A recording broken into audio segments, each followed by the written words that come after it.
Hello po, no? May nag-message sa atin mga master regarding po ito sa Special Hardship Allowance or SHA. Dito po sa division namin, nakapag-release po sila ng Special Hardship Allowance for 2024 first quarter. And nakapag-submit naman po kami ng requirements for April and May 2024 para po yun sa hardship post at multigrade na mga teachers. So, parang may mga division offices na nga po na nire-report at natatanggap nating mensahe na nakapag-release ng kanila pong Special Hardship Allowance.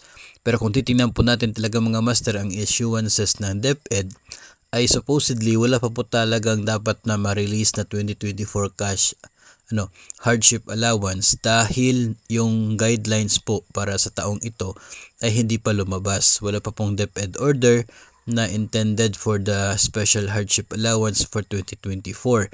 Yung DepEd Order number 39 series of 2021 effective lamang po yun until December 2023.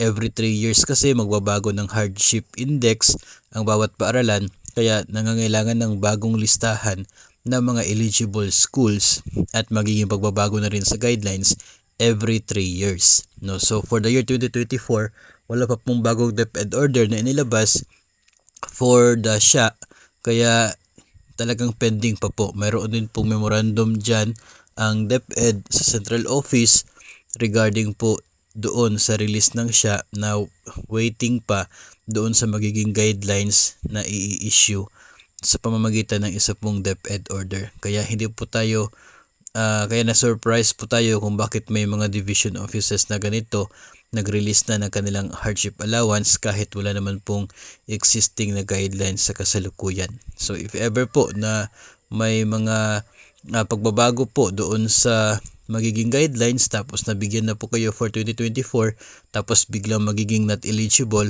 so may tendency talaga na ipapabalik sa inyo ng inyo pong division yung hardship allowance na binigay sa inyo kapag doon sa bagong guidelines ay hindi na po kayo eligible.